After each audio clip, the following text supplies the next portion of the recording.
What's up, party people? Welcome back to another episode of Party XP. I'm your host, Jeff, and joined, as always, by my friend Lakan. Say hi, Lakan. Hi, everybody. So, as you know, Lakan, I have been in kind of a media rut the last couple of months because, you know, I had a child. Yeah. I haven't really gotten to watch a lot other than kids shows, but... In the news. I remember that last time I was there. yeah, kids shows in the news. A lot of kids shows. And... you know me and my day job. I like clicks, and I like when people search for my stuff, right? So I like to jump on the trends and things that people are into. Okay. And there's a little show that everybody really seems to enjoy. They market it as a kids show, but everybody really seems to enjoy this show. Kids, adults, parents, grandparents, older folks, everybody really seems to dig it. And it was really in the news recently. Probably should have capitalized on this a few weeks ago, but I think now everybody's kind of had this show on their radar. And I think you're going to enjoy it because I really enjoy it. Okay. But I think you're going to enjoy it differently than me, which I think is going to make for some interesting content. Okay, now I just feel really unplugged because like you're talking about something that I feel like I should know about this, but I'm drawing a blank here. It's the popular Australian show about the blue dog Bluey. Oh, Bluey. Okay, yeah, Yes. I've heard of Bluey. I've never watched it. I know it's really popular. It is With adults. I almost called what's his name? The guy Charlie Cox, the guy who plays Matthew Murdock from Daredevil. He was dressed up as Bluey at New York Comic Con this year or last year. Yeah. It is a super popular show. It's also super well written. Okay. So it's not just like a lot of the other kids shows where, you know, the parents have to sit through and deal with it. And every once in a while you'll get a show like Rocko's Modern Life and Ren and Stimpy and like Angry Beavers. I go to those three because my parents really love those shows. Yeah. Even though it probably turned me into like a complete sicko. They were kid shows that the parents also enjoyed. And you have other shows like that too, where it's not just for the kids, like the parents can also watch it and enjoy it. Yeah. And this show is something like that, where no matter where you are in your life, there's definitely something relatable to the you know, the characters on screen. Whether you relate to Bluey, the main character, the 7-year-old blue healer, her sister Bingo is 4, later 5 years old. She's a red healer. I mean, like they're like the same species, but they just look different. The mom's name is Chili. She's a red healer. Looks like the daughter, obviously. And then Bandit is the father. He's blue. Looks like Bluey. And then, you know, you have your extended family. They have their friends. And everybody kind of has a story that's realistic that you can relate to, right? So there's stories of people with big families, people with really small families, parents learning how to kind of break out of their shell a little bit, families that are going through like a family member overseas in a war, right? Like serving in the military, right? You have, you know, other things like that, divorce, separation, just trying to think of a few other things, even like heavier topics that aren't completely like addressed, like loss of child or like infertility and things like that. Okay. It's kind of heavy. Yeah, kind of, but the way that they do it doesn't beat you over the head. And like everything else, there's a happy ending, right? Okay. So I will just tell you that. So I think it's a really, like I said, I think it's a really well done show. It's a really well written show. The great thing is that all but one of the episodes are just 7 minutes long. Oh, okay, cool. Yes, I can slam through these then. Yeah, so generally you can kind of like the way that Disney does it in America is they play them in 3-episode blocks, right? So you get to 21 minutes. So you kind of get like used to like the same 3 episodes being together, but when you watch them on Disney Plus or YouTube or whatever, you can kind of explore a little bit. So I'm only going to give you 5 that I feel like you really need to that I want you to watch. Okay. Once that point's done, you can kind of just like once you watch those, you can just kind of explore and see kind of what episodes appeal to you. If you want to just put them all on and go right ahead. But I'm not gonna make you watch like the whole series if you don't want to. If you do, great. It's a really great series. Mm-hmm. But I just kind of think that the episodes that I want to talk about are some of the ones that, appeal to me the most. And then obviously, like the fun of it, right, is to explore and find your own favorite episodes, right? Yeah. Okay, so the first episode, I'm gonna write these down here. So the first one is it's called Daddy Drop Off. Sorry, my phone is blowing up right now. I don't know if you can hear that. I thought I turned it on silent. I just got 2 emails from Capcom telling me Akuma came out today. Oh yeah. Not to date this episode. But yeah, but that's hype though. Isn't that like one of your boys? that is. I'm very excited. I am so busy at work, but I am going to try to find time sometime today or tomorrow to play a little bit because it's really great. Okay, so the first episode I want you to watch is called Unicorse. Unicorse. Okay. The next one is going to be Daddy Drop Off. Okay. The next one is Cricket. Okay. Then Dragon. Okay. And then The Sign. Okay. And actually, you should put like Ghost Basket / The Sign, because those 2 episodes are kind of like meant to be interconnected. Okay. Yeah, so watch those 2. Watch Ghost Basket first and then The Sign. The Sign is the only episode that's not 7 minutes. It's a full 30-minute episode. Okay. But that's kind of the episode that really, I think, put the show on the map. It acts as sort of I don't want to call it like a series. It's definitely not a series finale, but it is definitely a branching point for the series, right? Okay. Because you go from having 7 short 7-minute episodes to, now this full length episode. And just the roller coaster that you're going to go on is pretty amazing. I got to tell you. Okay. To put things in perspective too, usually these episodes got anywhere from like 100,000 Australian viewers. As the show got more popular, you started getting into like the 2s and the 3s and the 4s even, and then even like 5s as it got into the 3rd season. This episode got 2 million viewers. Whoa. So you're talking like football numbers for a children's show. Yeah. So like I thought that was pretty cool. And that's not even indicating like the people around the world or anything like that watching this episode. I mean, I think there's a lot of people that watch this.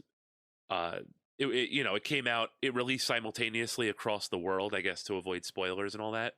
Okay, yeah, that makes sense. So but yeah, I mean, it was a really massive phenomenon, and people that really like this show were really into it. So I think that's a nice place to start. And then, like I said, just feel free to explore, watch the episodes, and just remember you're watching a kid's show. Yeah. Especially when something hits you across the face and you start getting emotional or whatever. Just remember this is a kid's show. Okay. Yeah. I mean, again, like I've heard a lot about the show. I just never found a reason to watch it because, I mean, like sure I have a couple nephews and nieces, but I'm never usually when I'm with them, I'm the one entertaining them. You know what I mean? I'm not sitting down and watching stuff with them. So I hear that Bluey is really popular. Again, the fact that you're not the first adult to tell me that it's a good show. Yeah, I'm curious. I'm genuinely kind of curious to see, especially now that you're pitching me here. I'm actually really interested to see what the show actually has to offer. Yeah, man. I think you're really going to enjoy it. Like I said, I think it's really well done. I think the sound design and the music is really great. And I think it ties in everything perfectly. I think you'll really appreciate it. So we're going to let Lakan go ahead and start watching some Bluey. For you guys, it'll only be a few minutes. Lakan will have some time to dig in here. We'll see you on the other side. See you in a bit.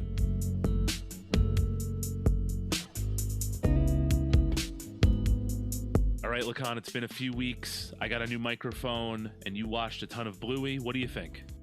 Bluey is a fun show. I can see why you could enjoy it more than maybe even arguably some of the kids' television we watched as kids. Mm-hmm. I like the animation quality so far from what I've seen. If I think of animation quality of the shows we watched when we were kids, right? I'm thinking Dora the Explorer, Blue's Clues. Trying to think what else did we watch when we were growing up? I'm trying to think what else was there. kid shows. I mean, that was like deep. So that's like, I always remember like Allegra's Window with like the puppets. Yeah, I remember. I remember. Obviously, I was a big Sesame Street kid growing up. Yeah. Okay. Barney. But that's not animation, no, it's right? not I'm animation. just thinking of shows. I think didn't Bananas in Pajamas have like an animated section? Or was a little bit. Was it all animated? No, that was like costumes, right? Yeah, no, that was mostly costumes. I think they ended up getting. I think all of these ended up getting some animated segments. But okay. Yeah, but in terms of animation quality, it's really nice. It's like pleasant to watch. Definitely smoother than what I feel like I remember us watching when we were kids. Especially, even now going back to some of the stuff, we grew up on. If I'm watching over like my nephews or my niece, right? Or any of my other friends' kids, right? When I watch TV with them. Yeah, the animation quality is really nice. I actually really enjoyed it. Also, the music's really nice for the show too. I mean, I know that's a big deal for like children's shows and cartoons in general, right? Like soundtrack and sound design, overall like pleasant, basically. Right. Yeah. So the sound design is from a composer named Joff Bush. Okay. He's like friends with the creator of the show, and it was like a big thing, I guess, for the creator to have like a dedicated composer to create the music for the show. If you noticed I don't know how many episodes you watched. I think he's in The Sign. The red dog with the glasses that handles that's like the DJ is an homage to Joff Bush, the composer. Okay, cool. Yeah. Like I definitely saw that in one of the episodes you told me to watch. Yep. But yeah, okay, that's cool. That's a nice little way to, have your friend included in the show, aside from just them doing the music stuff. So you can have like a visual representation of him. That's cool. Yeah, man. That guy put a ton of effort into the music of this show, and it definitely shows. Yeah, I enjoyed it. There's especially for like kid shows, like, and there's like a little motif that kind of gets used over and over again, right? It's something. Yeah. It's like a 5-note, 6-note thing that usually kind of gets repeated and changed into different instrumentations and stuff like that. In different moods and different. Like you heard a lot of it, especially with some of the happier scenes, and then you hearing it in in the intro song. Then, especially for the other episodes you had me watching specifically, there were some sadder versions of it, with like a kind of more like an individual piano type of thing, very lonely sounding.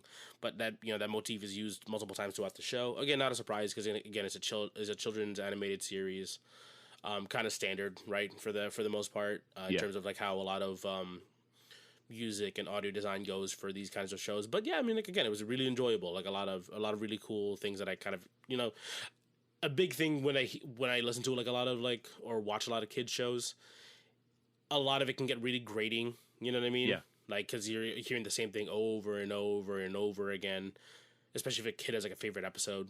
But yeah, no, like again, like, I didn't find myself like getting annoyed at the music throughout my watch so far, basically. So you talked about the music. You've talked a little bit about the content of the episodes. The show has a reputation of getting to people's emotions. Did any of the episodes get to you emotionally, or were you just kind of like, oh, that's sad kind of things? Kind of like that, because maybe I didn't find anything that specifically hit with me emotionally or connected with me, right, from like a memory of the past, right? I saw some some sweet moments that made me go, oh, but like nothing okay. Like, cause what was the episode? We had Daddy Drop Off, Unicorns, Dragon, Cricket, Onesies, Ghost Basket, and The Sign. Right, those are the episodes you had me. You were like, you have to watch these ones specifically. Right. And then you told me to just watch around whatever and see what I like. You just kind of pop in random episodes, right? I didn't find one specifically that clicked with me emotionally, but there were definitely some moments I'm like, okay, yeah, this is like even like obviously acknowledging that that's kind of the point of the writing, right? That it is meant to be like a sad situation for the younger characters of the show and even the adults, right? They acknowledge a little bit, especially during The Sign, because that one's a longer episode. You go through emotional troubles between what is it? Their aunt, right? Bluey's aunt, right? Yeah, not Trixie. That's the other aunt. That one actually, no, that one actually did catch me. Yeah, because I was like, okay, there's something going on there, and then, yeah, again, like I wonder if there's like a follow episode or something, but you could feel, just from even watching, I was like, oh, there's some like darker or more serious undertones, right, in some of these shows, and they don't explicitly say anything, but you could tell that there's something clearly like a little more serious underneath the surface, especially in the relationship between Trixie and her sister, Chili. You're right, yeah, Chili. Yeah, so let's get the characters refreshed right now. Bluey is the blue dog, that's the main character of the series, right? Bingo is the sister, the red healer. Yep, the younger sister. Bandit is the dad, the blue dog, the big blue dog. Yep. Chili's the mom, the other red healer. Then you have Uncle Stripe is Bandit's younger brother, the other blue dog. Yes, okay. Trixie is his wife, the gray dog. Yes. Okay. Frisky is the friend, the godmother, who is getting married in the sign. Frisky. There we go. Okay, thank you. Yeah, Frisky is the one that is like the central figure of the sign. Bradley is the older brother of Bandit. So he's the mix, like the red-blue mix guy. Mm-hmm. Yeah. Okay. Got it. Just making sure we're all on the same page here. Yeah. Funny thing is, again, even for like for a kid show, I was like, I'm having trouble keeping track of some of these names. I'm sure it's also because I skipped through 3 seasons of like building these connections and stuff, right? But but like what is it, like Trixie, Chili, you know what I mean? Like a lot of the names kind of rhyme at the end. Yes. So it's hard for me to keep track even. I don't know if I'm just dumb, but I think it's because I haven't had the connection because I skipped through 3 seasons worth of episodes basically. Exactly. So I think let's kind of start talking about the episodes that we assigned, I guess, if for the lack of a better term, and then let's talk about the ones that you ended up finding on your own here. Mm-hmm. So I guess we'll start from like least depressing to most depressing. Yeah, we can do that, or we can go in order, whichever one you want to do. At least as far as I can tell. Yeah. So, like Unicourse, I wanted you to see because I feel like that's like a goofy episode with a character that comes back multiple times. Okay, and so that's a repeated character. Yeah, so you see Unicourse a few times within the show. Okay. And he is it's just kind of like a goofy episode that I like. So I wanted you to watch that, and I was like, I don't know. I just thought it was a funny, goofy episode. I like the character. I think he's funny. So I don't know what you kind of thought about Unicourse. Yeah, it was, really goofy. Before we dive too deep into the recap of the shows, this reminds me a lot of like Gumball. Okay. If that makes sense. Where it's like, the 2 main characters of the doesn't matter, I guess technically doesn't matter whatever sex they are, right? Because there's 2 sisters here versus Gumball being like Gumball and Darwin being like 2 brothers, right? And one's an adopted brother because of the goldfish. Yep. But so like 2 main characters who get into antics, right? Who are obviously the main focus of the show. The kind of goofy, lighthearted father, right? Can be a little bit of a derp sometimes, you know what I mean? And then the more serious mother character who gets her own sweeter moments, right? More serious moments, but she can also be goofy as well, obviously, playing along with the family. So it kind of gave me a lot of that energy, but obviously, for younger kids, not as extreme of antics. Mm-hmm. But yeah, I kind of like noted myself as like, okay, 2 main character antics, goofy father, responsible mother figure. So I kind of made that connection early on watching the show. Mm-hmm. But yeah, Unicourse, it was just funny. Like just like again, just Unicourse being like an obnoxious character. I find it funny that when Bluey comes down and they're trying to get her to sleep in the first place, but it feels like he's doing the opposite of like riling her up because she wants to play. Chili also acknowledges like I'm trying to get her to relax, not to rile her up. She even acknowledges it in that episode, right? And then throughout the course of the episode, Unicourse's antics start to get more and more onto Bluey's nerves, and she gets joins the side of her mother, right? Of the annoyingness and the interruptions and the loud, obnoxious, speech of Unicourse, basically. And this was a fun episode. I like the way they animated the hand puppet. Yes, because like. I'm just thinking, it's like, man, he's very dexterous because if I'm like trying to like pull it back a little bit more, I was like, that he's doing everything with his hands. And, you know, I kind of caught myself, you know, watching the episode of like, can I hand puppet that? You know, like I was trying to use my pinky and my thumb to try to do. Can I do what he's doing right now? It's funny. Again, like the animation, like I had to like praise it in this episode because everything's very smooth. Yeah. It was, you know, it's like surprisingly smooth for a children's animated TV show. For sure. All right. So good. I'm glad you enjoyed Unicourse. I like I said, I just thought it was like a goofy kind of like, this is kind of the show's vibe is like, you see like the dad being super playful and imaginative and how that relates to Bluey and the rest of the kids. So I just thought that was a good place to start. It also kind of cuts up what I thought were like super, you know, depressing episodes. At least they are not depressing, but they are super like emotional for me. I don't know, man. Mm-hmm.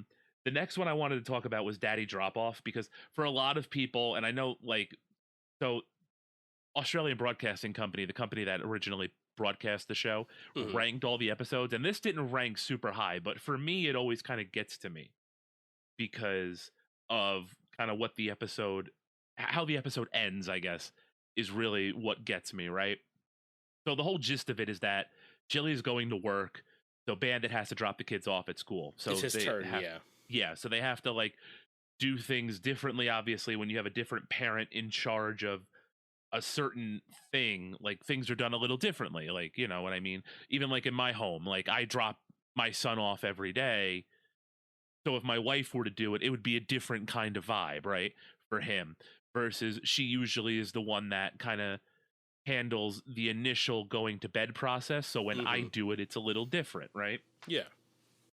But we introduce a new character named Leela in the series, and she's like a new student in the school, right? And you see her a few times. She becomes one of Bingo's really close friends throughout the series. So what'd you kind of think about this?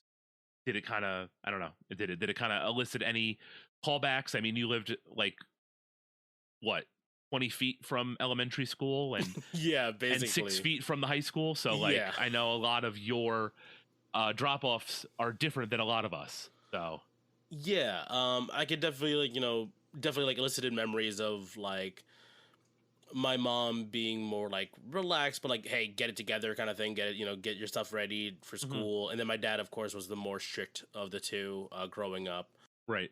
Which is, you know, and like, but I didn't get the forgetful or kind of like pleading side of like that what's his name again?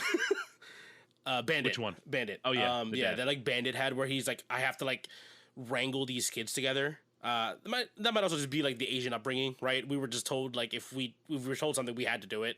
But you know, but you know, like again, like the way my dad would prep us for school would be very, you know, more like kind of like almost like not autopilot, but like he would just tell us like, hey, get ready, brush your teeth, get dressed, all that stuff, check your bags, you know, everything, right? And be like, okay, and of course, especially when we were, you know, elementary school, they would always walk us. You know, even though it was literally down, like literally a straight walk to the elementary school, right? Right. But you know, they don't want me and Gabe getting distracted, running across the street. Yeah, exactly. Even if there's 100 kids, you know, like young kids, and then all the high school kids kind of coming in at the same time, they would walk with us, goodbye for the day, and then we'd be off on our own, right? The events that unfolded was like, you know, was it Bluey who forgot her jumper? Oh no. My God, Bingo forgets her jumper. Bingo forgets her jumper. And they basically get, so yeah, so the dad is trying to get them all ready. They're all doing like, do you have a game? Do you have a game? And for me, that's kind of the point where I'm like, no, just get ready for school. Yeah. Not everything's a game. Yeah. And my, like, it peaks when Bingo's like, you have to call me on my phone to ask me the question in the car. Yeah. And I'm like, no, do you have your thing? Do you have your jumper or not? You have your jacket or not? Yeah, and luckily for me, again, not luckily, I guess not luckily, or for my current state of life, I'm not a father, right. Because I can barely take care of myself. But if I had a young child who was starting to like, you know, gain their own independence of like, you know, in their own autonomy, right, of like being able to do their own stuff and think their own things and have to like want in their own wants, right, of Correct. having like want everything to be a game or playtime, even in the lead up to going to school, I don't know if I'd be able to handle it. I think we've had this conversation before when I told you when I interned for teaching, right, when I was doing my music stuff, and I worked with the elementary school kids, like, because I did like elementary school, middle school, and high school in different sections in different semesters, and it just reminded me. I had like flashbacks of like when I worked with first graders and kindergartners in a music class.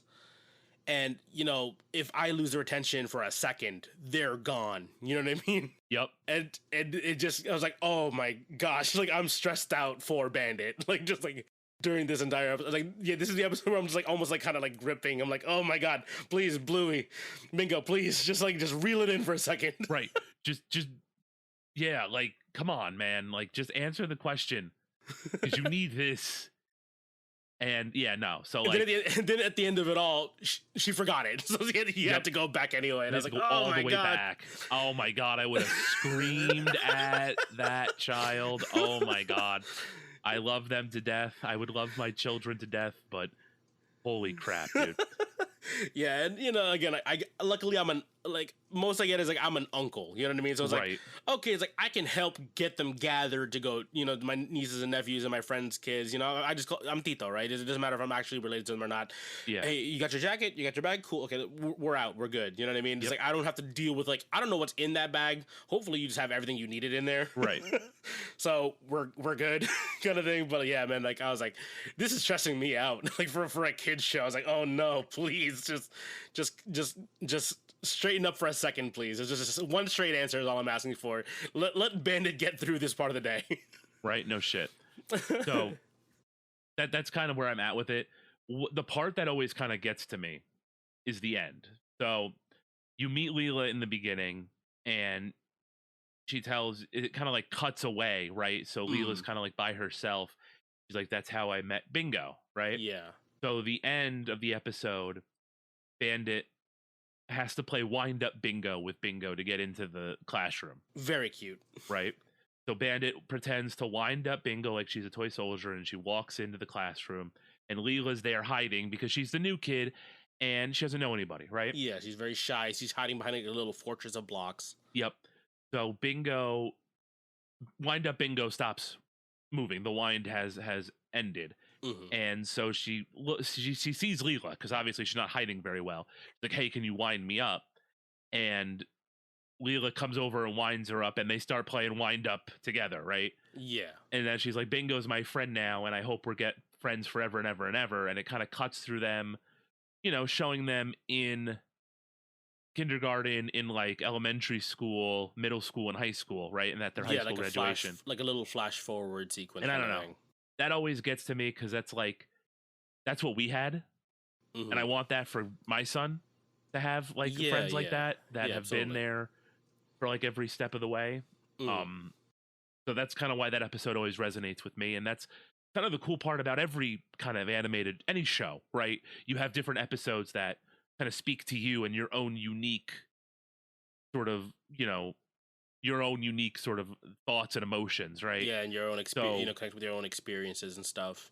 Right. So for me, this kind of is one of those episodes where I feel like a lot of other people don't really like it, but like for me, it's one of the ones that instantly like connected to me because of kind of my life and what I had with you guys, and then wanting that for my child. So that's kind of where I'm at with Daddy Drop Off. Like I said, I know a lot of people aren't like super duper fans of it, but to me, it's definitely like it's definitely one of the ones that I'm like, oh, it's this episode again. Time to get emotional. Yeah. And like there's even this little bit where after Bingo has been dropped off, and then Bluey asks her dad, like, what if you didn't play Wind Up Bingo, right? And he kind of like, he didn't have an answer for her in that moment, right? He was like, I mean, I don't know. Like, I guess things would have just went on, right? Yeah. And I was like, huh. I guess good on the writing, I guess, to kind of be like kind of upfront and be like, I mean, technically the day would have went on, right? Nothing would have stopped him. The teacher would have called her into the class anyway, right? But it's one of those things where like you see a little, I get a peek into like what parents have to do for their kids, right? Yeah. You want to keep, you want to give them the best at all times, right? In terms of like their experiences, make sure that they're happy. If it's this little thing that brightens up their day, or starts their day off strong, right? You want to give it to them if possible. Yeah, man. It's it's the little things sometimes, right? Yeah, absolutely. That kids will remember.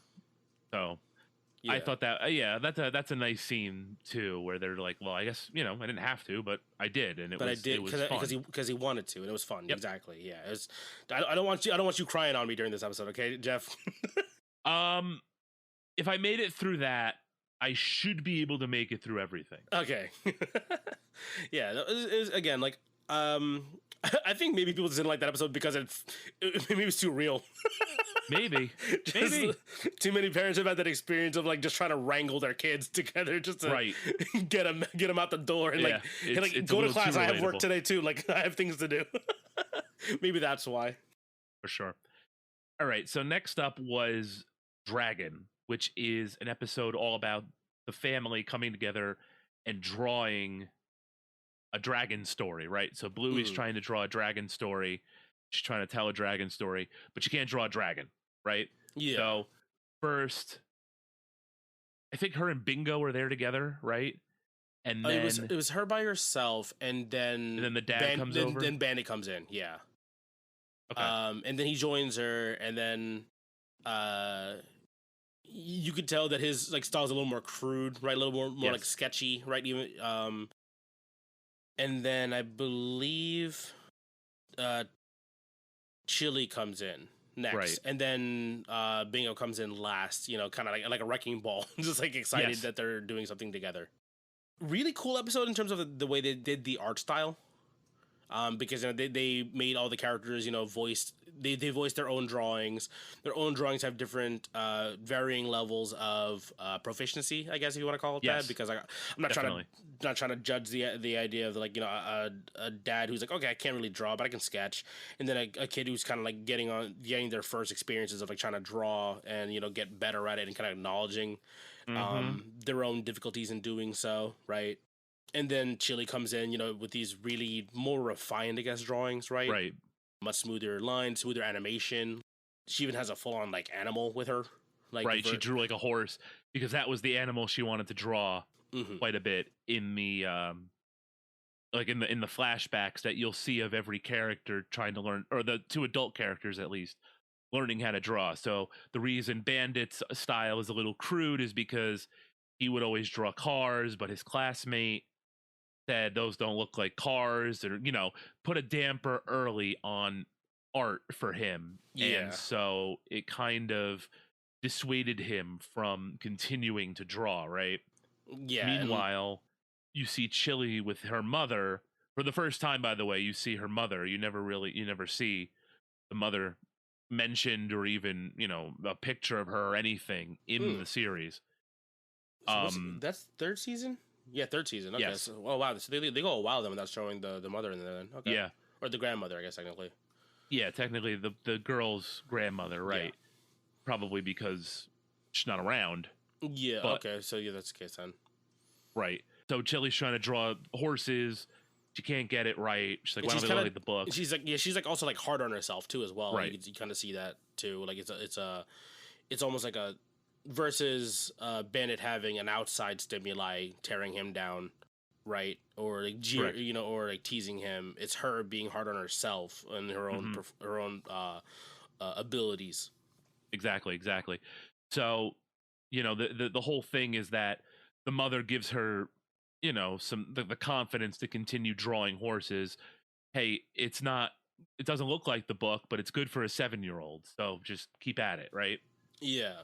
So that's kind of like the gist of the episode is like Bluey's frustrated that she can't draw a dragon, and then she kind of like finally figures it out because she was given that nudge by her mother's stories to draw the dragon, and then they end up escaping the dragon's lair. The fantasy story has a good ending. The father Bandit draws a car, and they all get out, right? Yeah. So I just kind of thought it was another really like nice episode. I think it was also kind of new at the time, so That's kind of why I was like, oh, like I'll just throw this one in because I had just seen it. Okay, so it was new to your Right. your when you guys finally watched it. Okay, Right. And again, like it's a kid's show. Obviously, there's like morals and lessons in all these, right? This is one that is like it is a nice thing, right? Of like, don't be discouraged. Try, continue to try. You know what I mean? Yep. Like luckily for me, I think like I tried my best to relate this to events growing up, right? Where like my parents would put me in a lot of activities, right? I played soccer, I played baseball. My parents put me in chess club. You know, like again, like all the things that my parents put me into to kind of get me and Gabe to be more sociable, to get us to to give us like a little boost in confidence, and but also at the same time it's like, hey, if you're not good at it now, don't quit right away. You know what I mean? Like, right. Like I hated soccer starting out. Yep. I had no idea what the hell I was doing. I played defense, like in front of the goalie. Right. I kept just reactively trying to grab the ball, and you know what I mean. Then like 2-3 years later, I realized I'm not a bad goalie. You know what I mean? Like, because I'm not scared of the ball coming right at me. I got pretty good hand-eye coordination.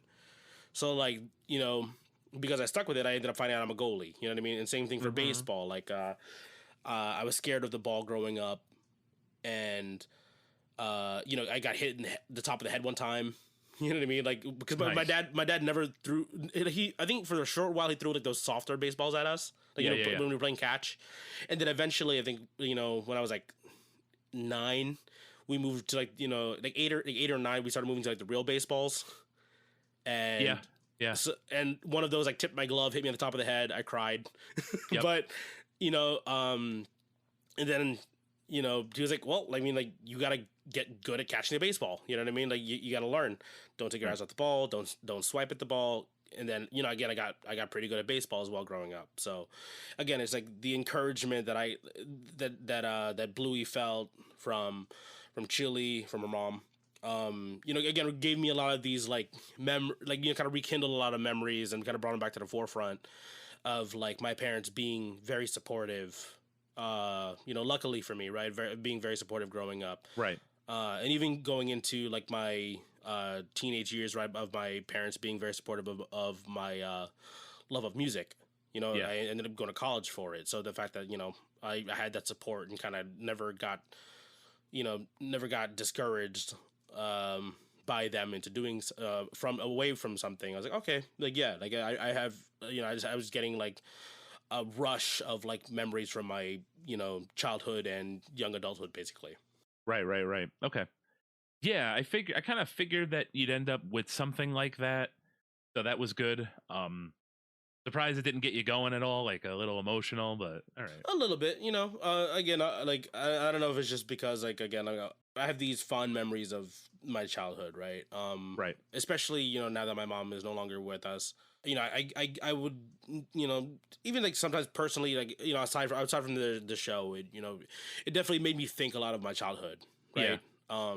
Because I think like I remember correctly, like the day after I binged a bunch of episodes, I watched like everything kind of in the span of like 3 to 4 or 5 hours. Okay. Because again, I jumped around a little bit as well too. Right. Yeah, like I just felt myself feeling nostalgic. You know what I mean? Just like thinking of like all the times I had with my family growing up, the activities my parents would have us lined up to do as a family. And, even then, like partially I was like, oh, I remember being kind of a latchkey kid too. Right. Well, of course. Parents worked at the hospital. So, like a lot of times they'd be working during the day.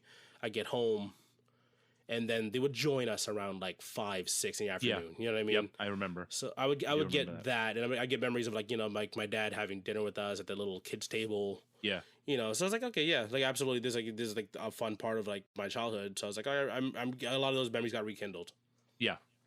So not like heavily emotional, but I was like, kind of just going through memory lane. You know what I mean? I was like, oh, those were good times. Obviously, much simpler times too.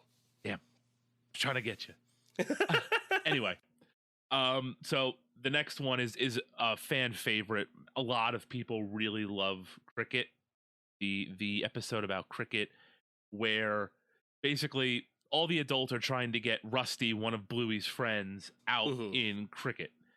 So now cricket isn't huge in America, right? I never knew anything about cricket. I just knew it was a game that people from Europe played often. And so yeah, I knew Indian friends. Their brothers would be very into it, like their older brothers. Yep. So that's kind of my like knowledge of cricket. So I knew it was like I as a kid didn't know a whole lot about it. No, aside from it being like kind of like baseball, like right, but not at the same time. Exactly. But yeah, this is a cool episode though. I like this one. This was a very fun one.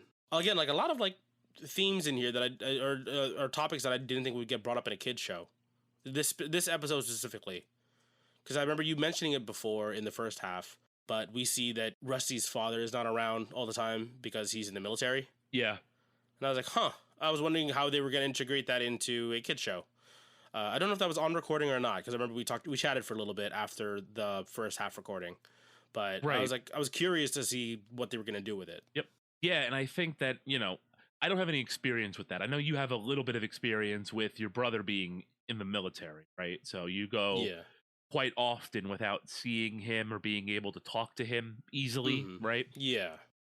But, I think a lot of people really like it because it's a cool episode to see everybody being so supportive of Rusty. His dad's not around. His dad's just, and I think they all kind of understand that, Rusty's dad's trying to do the best for his family, taking on like the best job that he can, right? Which is to be in the military. It's something I guess that calls to him, because why else would you leave your family for months, years on end if it didn't speak to you, right? Yeah, and then we also saw like the growing up of Rusty, right, with Rusty's older brother, playing with the older kids, right, and getting good because he was playing with the older kids, right, and also the interaction of like how I have no idea what the terminology they were using for cricket, but like, they had a window, like a kitchen window in the yard. Right. Like, the square cut. The square cut. Yeah. And I was like, I have no idea what that means, but sure. But seeing Rusty being able to, I guess, take a swing at the ball and knock it, I guess, being able to actually control where they hit the ball, which is like, right. So working basically in baseball terms, like knowing how to place it, for a base hit. Yeah, I guess is the best thing that I can kind of compare it to. Hit the gaps, you know what I mean? Kind of thing. Yeah. So I was like, okay. So it's kind of cool. We get to see like, oh, that's why Rusty's so proficient at things, because Rusty practices a lot because, they were playing in the backyard and then started playing with his older brother, and then playing with Jack, the other kid in the daycare. Yeah. And then is that his younger sister that was playing with them? Yes. Okay, and then I heard I think it was earlier in the episode, obviously, because these are shorter episodes, right? Yeah. But in the earlier, it's like hit me. Can you like hit me one, Rusty? Right? Like she's like asking him to get her a ball so she can play as well too and be involved. And then at the end, like he like the fact that he's able to place one specifically for his little sister, I was like, oh, that's cute.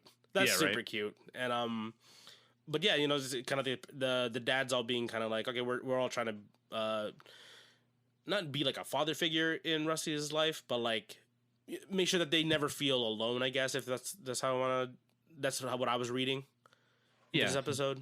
But yeah, but then it's also a matter of pride too for them. It's funny to see like these guys they're getting slammed by this little kid. Right. They're trying to, get out a 7-year-old playing cricket and they can't do it. Yeah. As a bunch of grown men is just so funny. It's relatable on both ends, right? Because you've been the kid at one point, like, so, I went through a phase where my father was never home, like throughout, I guess, middle school, kind of, and into high school a little bit. He was in New York working at, one of a big insurance company. So he'd get home super late and all of that. So like but obviously I'd see him on like the weekends and stuff. So I didn't have like a super deep like connection to that, but I get it. And then like the other thing too, a lot of people love the letter that the father sends to Rusty, right? Yes. Yeah. And I get that. And it is like you're a father talking to your son and trying to give him advice any way you can because he's not available right now.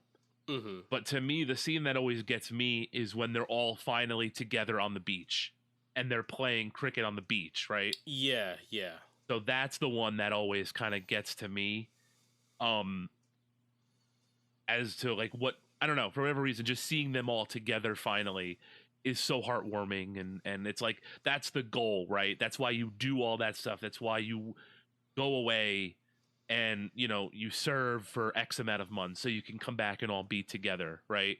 That's why I do what I do, and I'm working multiple different projects at the same time to give them a life, right, that they can remember and look back on and be happy about and have fun with them, right? So Yeah, I don't know. absolutely. That's why it kind of connected to me in that way. Yeah, I get it, absolutely. And you brought up the fact that like Rusty's inability to contact their father regularly because they're basically communicating through letters. Luckily, we have phones.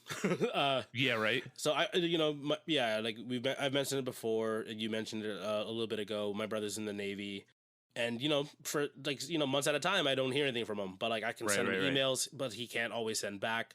But it's always like, hey, what's up? Hope you're doing good. The family's always thinking about you. Hope you're doing well.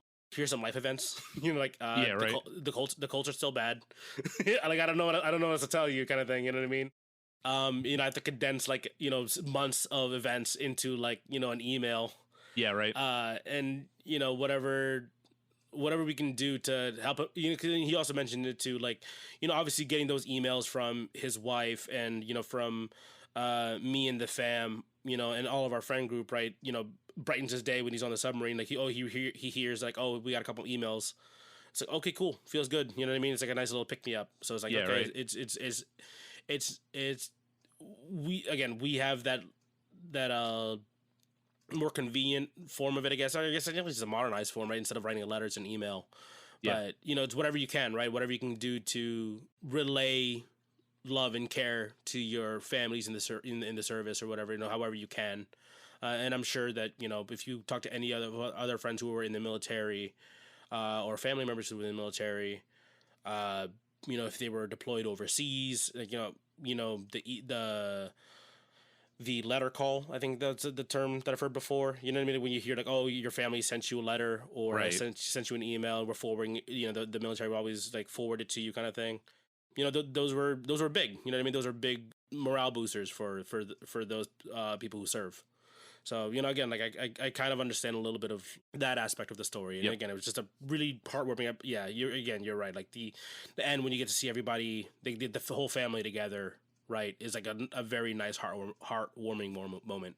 Yep, I thought so. Okay, so now let's get into like the last sort of bit here. I don't think we need to really touch on the I mean, I guess we can touch on onesies and Ghost Basket, but really the only reasons I had you watch them is so that you understood different aspects of the sign. Mm-hmm. I guess we could just touch on them real fast. Like it wouldn't hurt, I don't think. Right? No, I don't think so. I think because you clearly had a reason for like why you wanted me to watch these three like specifically together. So right. Well, no. Well, so here's how it goes. So the first one, onesies, introduces Brandy, Chili's sister. Mm-hmm. Who hasn't been around obviously for particular reasons.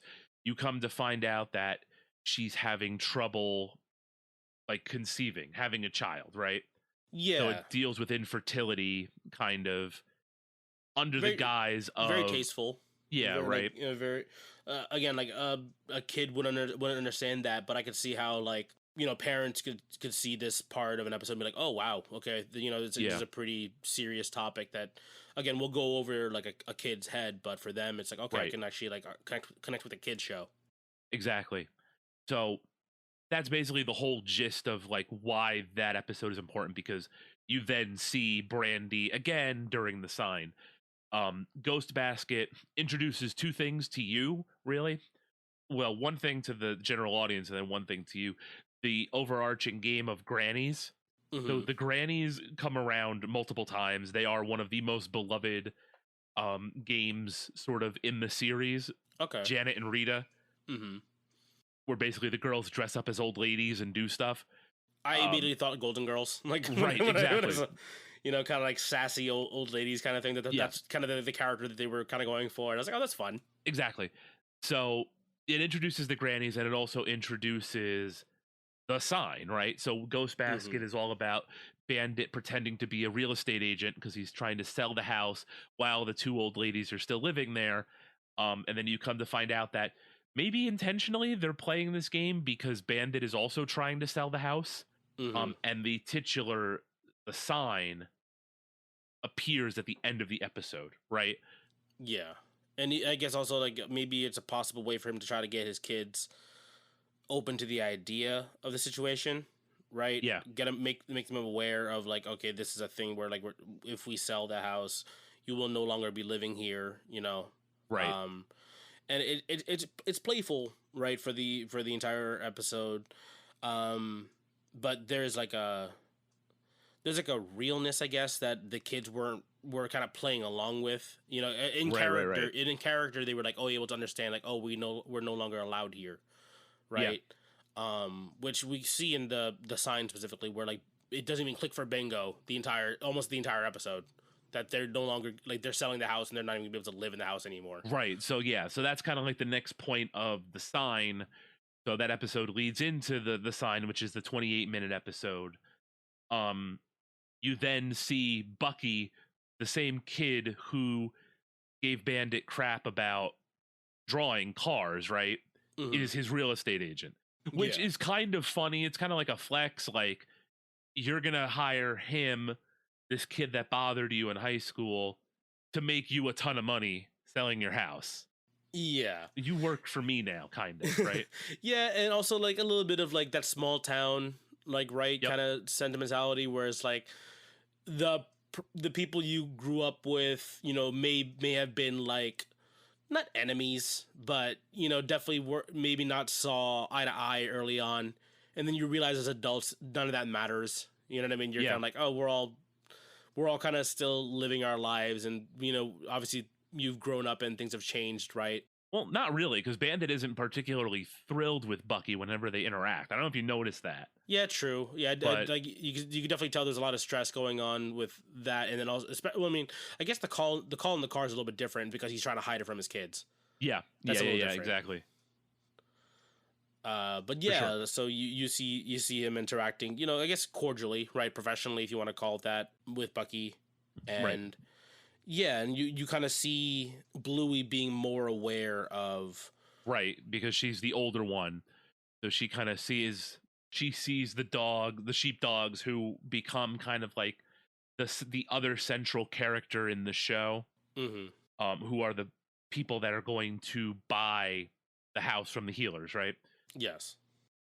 So then it cuts to Bluey at school. She's clearly upset because she knows that she's going to move.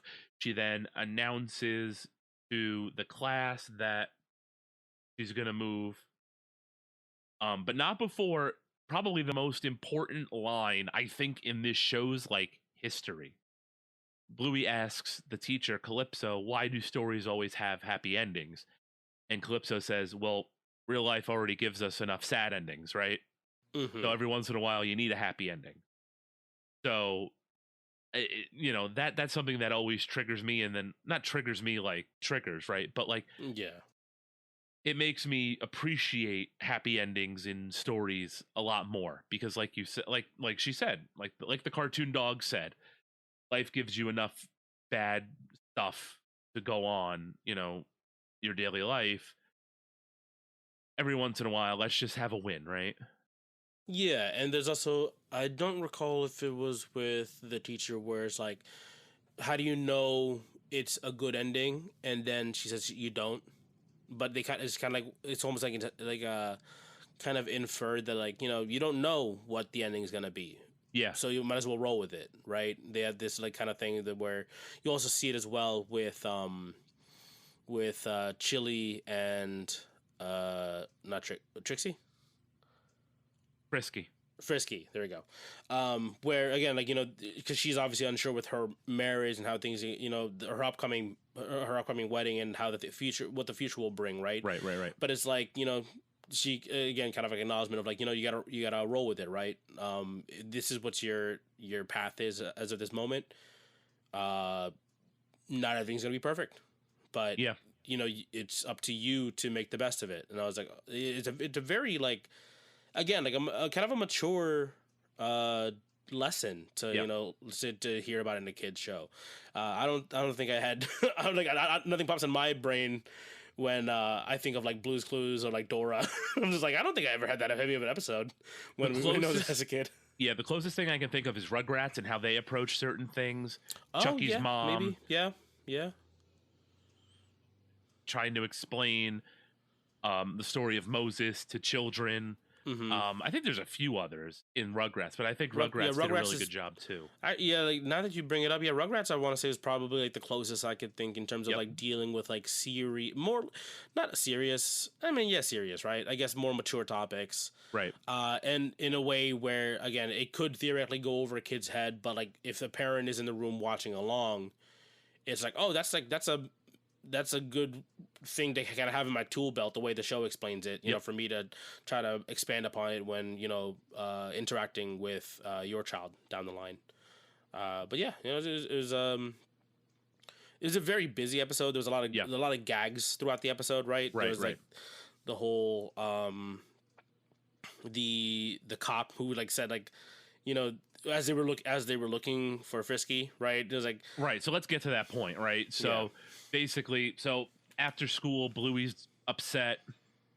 It gets worse when Bucky calls Bandit and is like, "Hey, the sheepdogs want to buy the house," right? Mm-hmm. So Bandit's like, "All right, so let's whatever." Then they have the next day is the wedding. They're hosting it at Bandit and Chili's house, which is really nice of them, by the way. Like, as somebody who's gotten married, I would never wish this upon anybody else in my life. This is an insane thing for these two to do. For, a friend and a brother, like, I don't know that I would do this. I don't think you're getting married in my backyard. I got to be honest with you. I mean, like, I think of it, I was like, I think I also remember like a couple weddings in like family, like home hosted weddings. I think it also like cartoons when we were kids. I feel like there's a couple more of those, but I think of it, like logistically, like, man, I don't know. It feels like a lot of things that can go wrong, a lot of stress. You know what I mean? Trying to make sure that everything goes right and is picturesque for the day, right? That's a lot. I don't know if I would have been able to handle that. Because again, like, obviously your wedding was at a venue. Gabe's wedding was at a venue. Yeah, like I think it's better off that way, at least in my opinion, anyway. Yeah, man. So now the wedding is here. The four girls, Bluey, Bingo, and then their cousins Muffin and Socks are together. They're the flower girls, right? So they're together for the majority of the day. As things are getting set up, it accidentally slips that Radley, who is like all they say is he works out west on an oil rig. So I guess Western Australia has quite a bit of oil rigs going on out there. Okay. And didn't really talk about what's going to end up happening with Frisky. Mm-hmm. And I guess he just assumed she'd move out there with him. And she's like, no, I'm not leaving my life. Australia is a big country. So I imagine that these folks live out east and now they don't want to move out west, right? Mm-hmm. She gets really upset and she storms off and she says the wedding is off, basically, right? Yeah. Before that, Bluey and Muffin are outside. They're trying to figure out what to do with the sign. They want to take the sign down. Oh, yeah, they want to take the sign down because it's going to be unsightly for the wedding, right? Yeah, and they've also attached the sign is what is, I guess, like allows the house to be on sale. Yeah, they kind of attached that, I guess, because they're kind of misunderstanding, I guess, the reasoning. I guess technically it's fine. It's obviously a kid from a kid's lens. Right, exactly. So they're trying to get an adult to take the sign down. Frisky's going to do it, and then Rad calls her.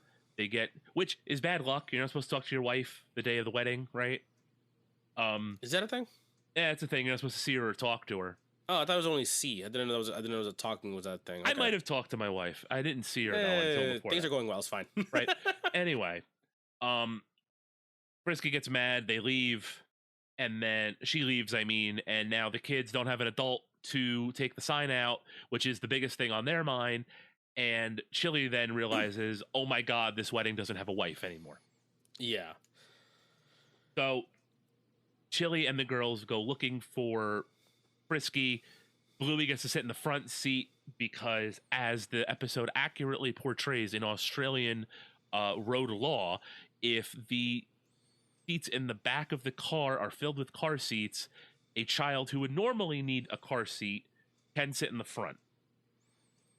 Right? Yeah. So the cop pulls them over, and then accidentally, like, not accidentally, but slips that he gave a woman matching Frisky's description a speeding ticket not too long ago.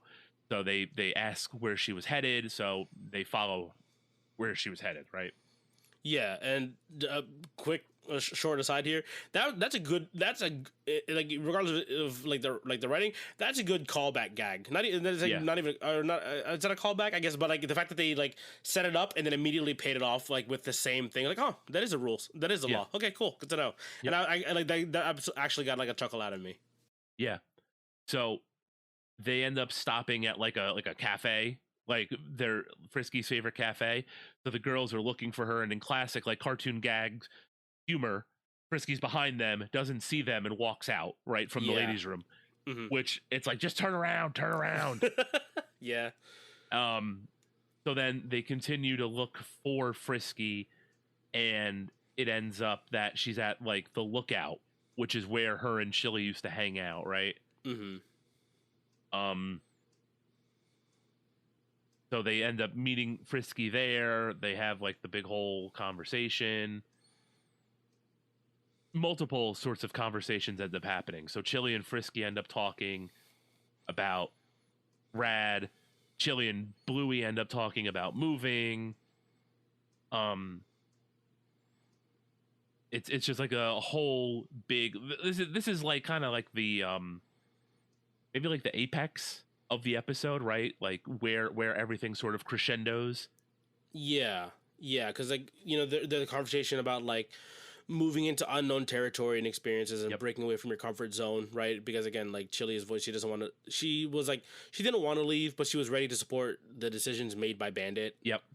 You know, and again, we get the callback of like, you know, the "we'll see," right, that we got from Calypso, and or things will work out. Like I think that was an actually direct quote from the teacher, right, from Calypso. During the second story reading. I'm sorry, yeah. So she reads a second story to the class, where basically the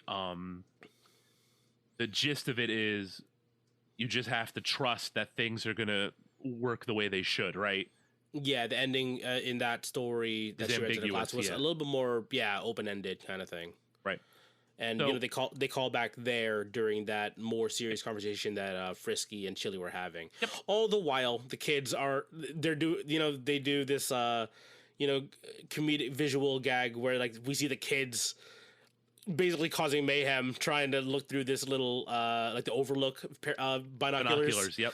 And it's just like there's a serious conversation and then just cut just to kind of, you know, kind of a breath of fresh air real quick and then go back into it. I found that again like kind of funny and like kind of well done. The fact that like they're actually adding that kind of direction in like a kids show where, you know, obviously for kids are like, oh, if you're thinking about it, they're having like a pretty serious conversation. It's slower, right? Because obviously that's like where story wise everything has to be kind of like, now we're like untangling everything's lining up now. Yep. And just sight gag, visual gag, and then back to serious, visual gag, back to serious. You still have the levity of the three younger girls trying to look through the binoculars, right? Yeah.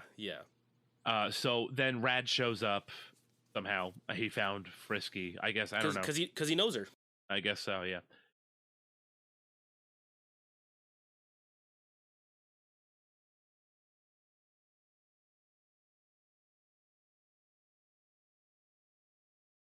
Yep.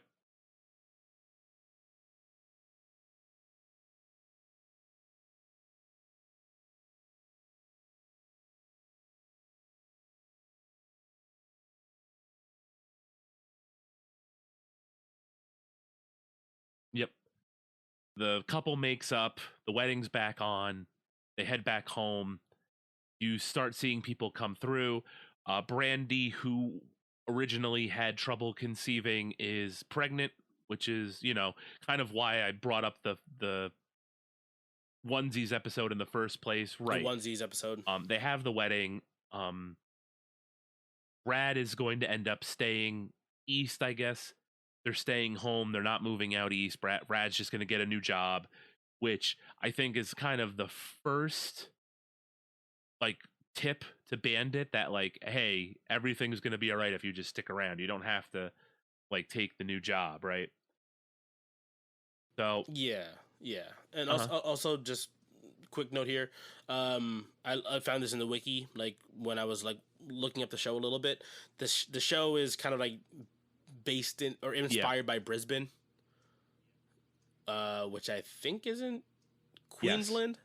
I believe. I don't know Australia very well, but yep, pretty sure that's right. That would be correct, and that is on the that is the far east coast of Australia. Okay, so there you go. That makes a little more sense then in regards to the job and the whole story, the whole moving out west, kind of I guess argument or incident, I guess, with Frisky and her husband. Now, everybody they party all night as you would at a wedding, and then the sign goes back up the next morning. It's sold.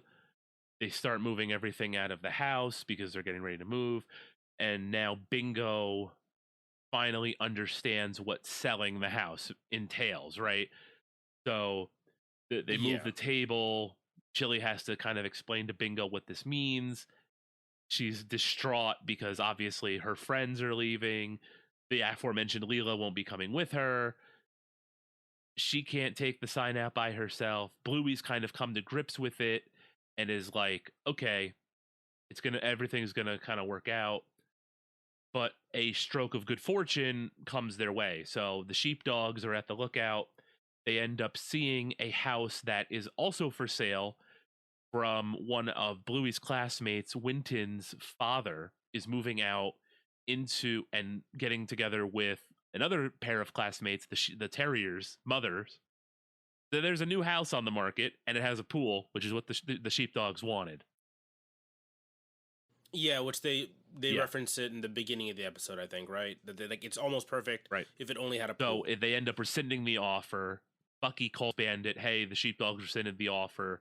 They're going to go buy another house because it has a pool. And Bandit kind of takes the opportunity to kind of stone-faced, man. And he just runs over to the sign and he throws the sign into the street and is like, we're not selling the house. We're staying here. And it has crescendos into kind of this big emotional moment.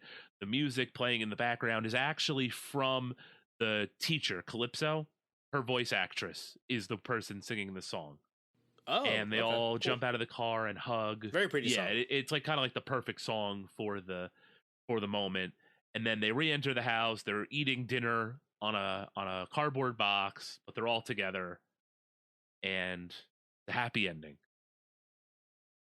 The end. Is that the end of the series? No, is the show still going? A lot of people thought that was going to be it, and then ultimately there was an additional episode after called Surprise, right? Yeah. Oh yeah, so I saw that on the list, and it wasn't announced. It just kind of showed up on the schedule, and everybody was like, "Hey, wait, there's one more episode." So now, we don't know kind of the future. There's supposedly a movie. They're going to take some time off, obviously, because they kind of crank this series out piece by piece by piece here. And I think they're going to take a well-deserved break, right? But that was kind of, it kind of felt like it's going to be a new era of the show, right? Maybe more of these longer episodes versus the 7-minute sort of shorts. So I guess we'll kind of see how it goes, but that was kind of it, right? So again, really well done episode. It received a lot of critical acclaim. It's one of we're talking regular season American football numbers for this episode, 4 million, 5 million viewers. which I thought was really cool. So, what did you think? Yeah, again, a lot going on in this episode. Again, for what, a 30-minute episode, 28 minutes. Yeah, 28 minutes running time. Yeah, like again, a lot to take in. Obviously, it's easier for us to keep track of things, right? But for a kid, is I could see how this could still be very thrilling. For a child watching this episode, because obviously you want to see what actually happens to them at the end of the day. Again, like. A lot of wrap up, and like a full like culmination of a lot of the interweaving story events that happen throughout all 3 seasons of the show, right? Again, you were alluding to some of the other storylines that the characters that were probably focused on in previous episodes that I missed out on because I didn't watch the entire series. But again, like just really well written. Good emotional beats. They allowed the character and the writing to, for Bluey and Chili and Frisky and all of them to have these like not emotional lows per se, right? But you obviously we see Frisky basically calling off a wedding, and then this like so this the interaction between her and Chili of like having this like pretty emotional mature conversation, and then all this other stuff, and like the kids kind of coming to terms with what was actually happening. There's again a lot. Like, I'm surprised so much for a kid show. A surprising amount of depth for it as well too. So again, I really enjoyed it. It's one of those things where like I didn't realize that it flew by. It does. You know what I mean? Like, because I was actually I was surprisingly like in it when I was watching the episode, and I was like, huh, I didn't think I would get myself so like drawn in to like a kid show, right? Because I mentioned before, like most of the kid shows that we watched were more like episodic, right? Like a little like random like episode of the day type of thing. No, I get it. But clearly there's a lot of like bigger ideas that they wanted to do and make it so it wasn't as much of make it so it was more of a show that like again like adults could watch as well and enjoy alongside their children, right? And actually have lessons and things that they could again it's like parenting advice that is kind of included in there as well too. So there's a lot going on here, and I think it's genuinely like probably like I could probably say that it's probably like one of the probably the best I think in terms of like quote unquote children's entertainment that I've consumed. Yeah, no, it's great. It is really something special, and that's kind of why I was like, yeah, you have to watch this. It's crazy how good and well made this show is. Before. Yeah, and we talked about like because like I don't consume a lot of children's cartoons and animated in series, right? Because I don't have a reason to for the most part. Especially if like one of like my nieces or my nephews or like my friends' kids are like watching something. I'm not actually watching it. You know what I mean? I'm more just like watching them to make sure that they don't do anything crazy. But being able to actually sit down and actually sit down and actually like absorb some of the stuff that that the show actually has to offer is like, wow, yeah, it's genuinely like a really well thought out, fleshed out show. It's really really well done. Cool. So I think that was everything that I assigned to you. Did you watch anything else? Yeah, so I started off the show with the first episode. I like Magic Xylophone. Again, kind of like what like kind of pulled me in terms of like the music of the show. Had a lot of like little motifs that they used.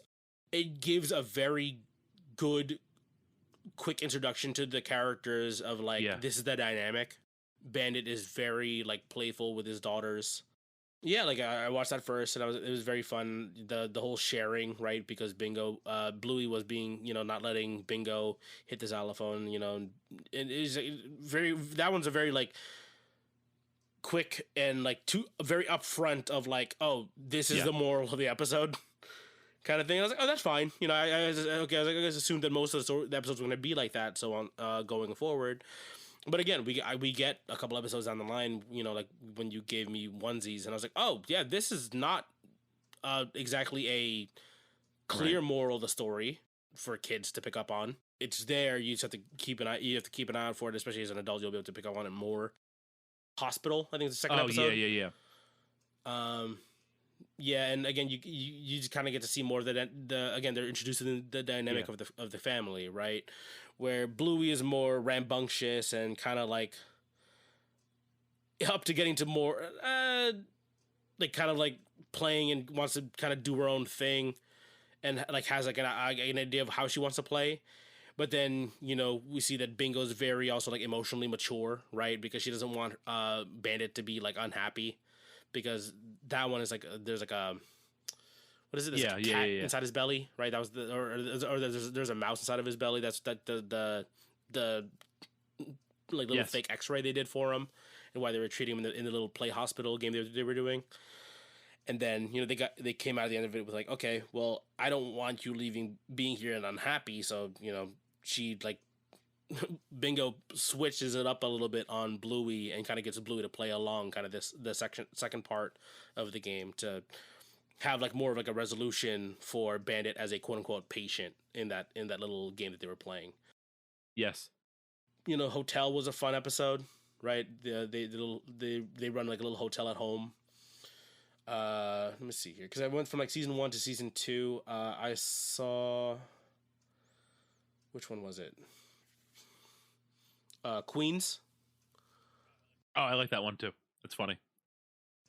That was a fun episode, because again, like another thing for like another moment for like Bluey to like do like a little bit of like sacrificing her role as the queen to become like butler for Bingo, right? Because Bingo was not having as much of as good of a time, because again, the whole sharing, taking turns thing is kind of that one felt very similar to the first episode.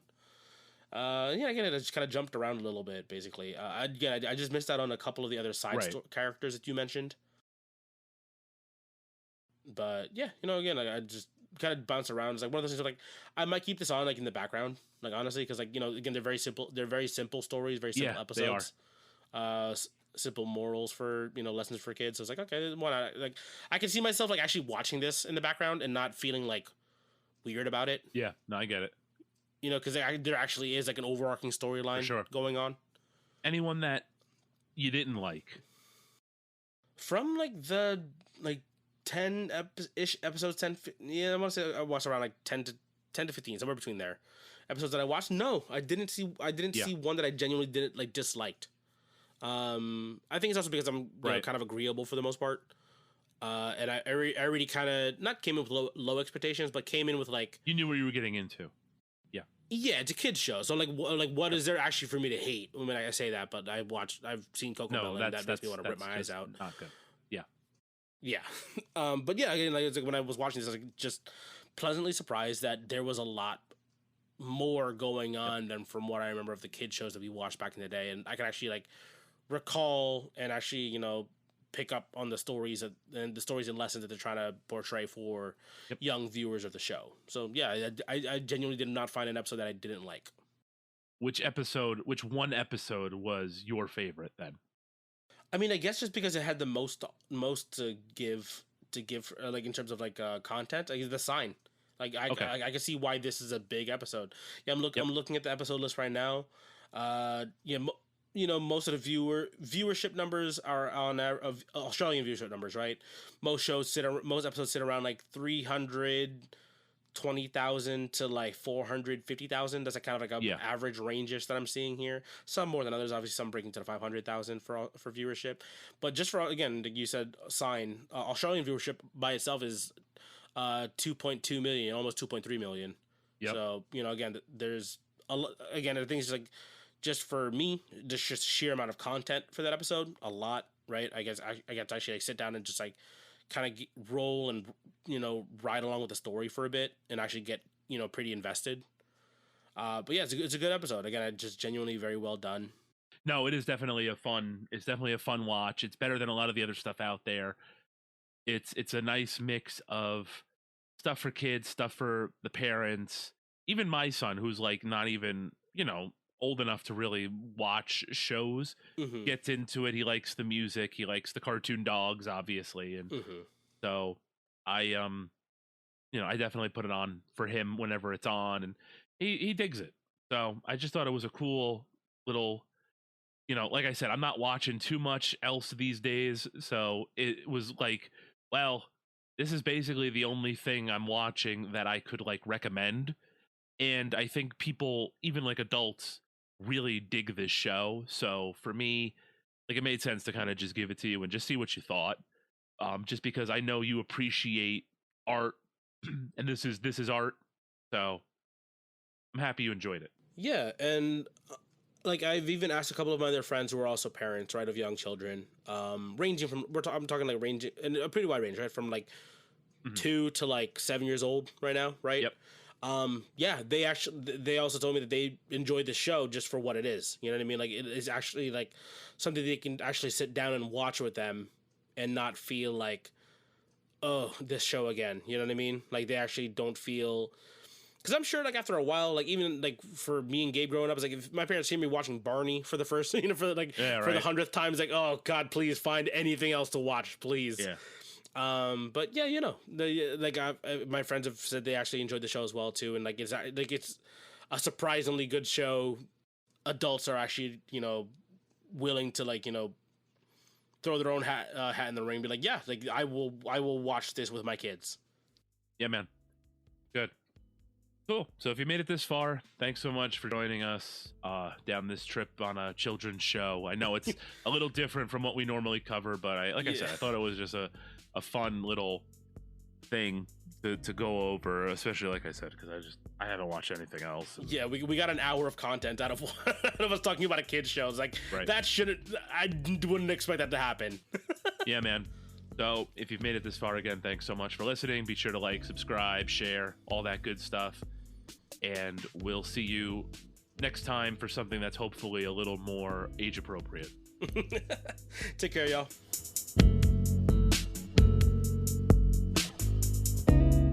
Oh my God, I would have screamed at that child. Oh my God.